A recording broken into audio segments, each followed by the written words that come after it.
Online Hindi classes. बच्चों, पिछली class में मैंने न हो निराश करो मन को नामक कविता के 3 पैराग्राफ मैंने पढ़ाए थे। आज हम जो है नेक्स्ट पैराग्राफ, 4th पैराग्राफ पढ़ेंगे। बच्चों, open your book, lesson 4, page number 23। 3 paragraph में आपको पढ़ा चुकी हूँ, 4th पैराग्राफ में पढ़ा रही हूँ। देखेंगे बच्चों, निज गौरव का नित ज्ञान रहे, यह भी कुछ हो कुछ है ये ध्यान रहे, सब जाए अभी पर मान रहे, मरणोत्तर गुंजित गान रहे, कुछ हो न तजो निज साधन को, नर हो न निराश करो मन को। कवि मिथिली शरण गुप्त कहते हैं कि तुम्हें अपने स्वाभिमान को सदा बनाए रखना है और संसार में हम अच्छे कार्य कर सकते हैं, ये भाव हमें स्मृति में बना रहे। कवि क्या कह रहे हैं कि तुम्हें अपने स्वाभिमान को क्या करना है, सदैव बनाए रखना है और अच्छे कार्य करने हैं, और यही भाव जो है तुम्हारा स्मृति में बना रहे।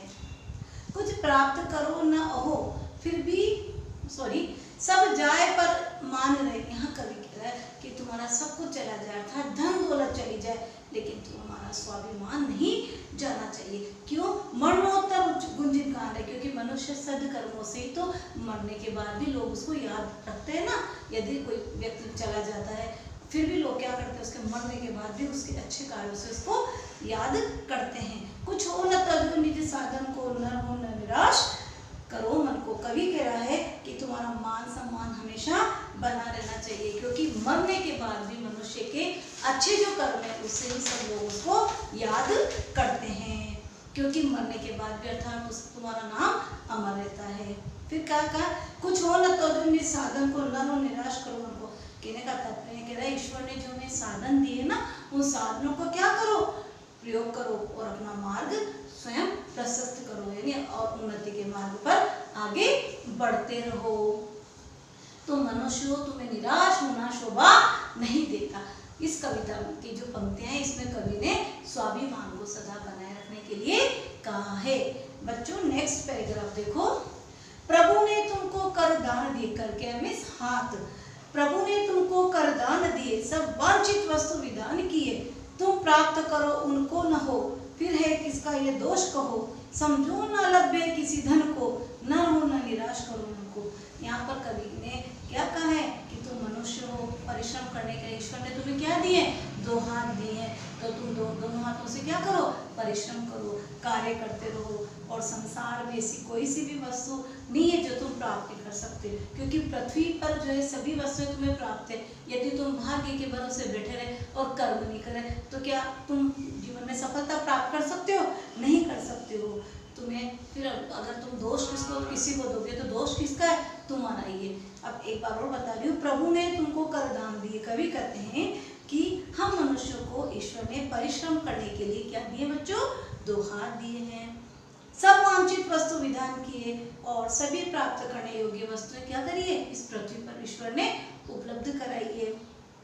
तुम प्राप्त करो उनको न हो, ये तुम परिश्रम नहीं करो, मेहनत नहीं करो, हाथ पे हाथ धर के बैठे रहो, और तो दोष किसका है? दोष तुम्हारा ही है। फिर दोष अगर दूसरों को मरते हैं तो उसका कोई फायदा नहीं। संसार में ऐसी कोई भी वस्तु नहीं है जिसको तुम प्राप्त नहीं कर सकते हो। यदि मनुष्य मेहनत करे ना तो सब कुछ प्राप्त कर सकता है, अपनी मंजिल को प्राप्त कर सकता है। तुम्हें मानो जीवन मिला है तो तुम जो है निराश मत हो, तुम जो है तुम्हें सकारात्मक सोच रखते हुए आगे बढ़ना है।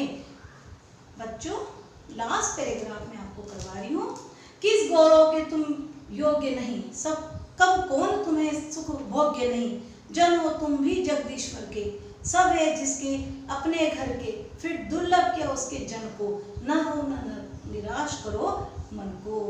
यहाँ पर मिथिली शरण गुप्त क्या कह रहे हैं कि ऐसी कौन सी पदवी या मान सम्मान है जिसे तुम अच्छे कर्मों से प्राप्त न कर सकते हो। किस गौरव के तुम योग्य नहीं, कब कौन तुम्हें सुख भोग्य नहीं। यहाँ कवि मिथिली शरण गुप्त कह रहे कि ऐसी कौन सी पदवी या मान सम्मान है जिसे तुम अच्छे कार्य करके प्राप्त नहीं कर सकते हो।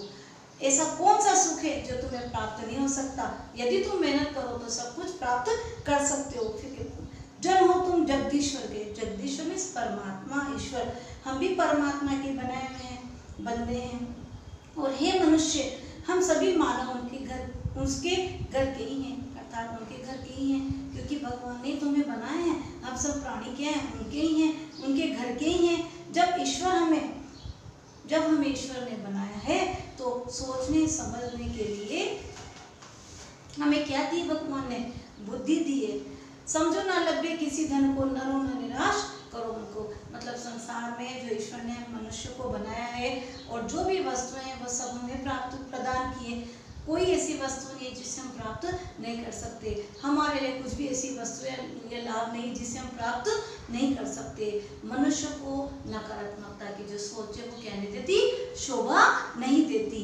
और इसलिए निराशा को त्याग कर और अपने विचारों को सकारात्मक बनाओ और जीवन में आगे बढ़ो। बच्चों, ये कविता मैंने आपको करा दी है और एक बार कुछ शब्दार्थ छूट गए थे, वो शब्दार्थ मैं आपको बता देती हूँ। जगदीश में संसार का स्वामी, दुर्लभ में जो प्राप्त होने में कठिन हो, अलक्ष्य में न प्राप्त होने योग्य। आप इसके जो शॉर्ट आंसर है वो मैं आपको नेक्स्ट क्लास में कराऊंगी, या तो नेक्स्ट बस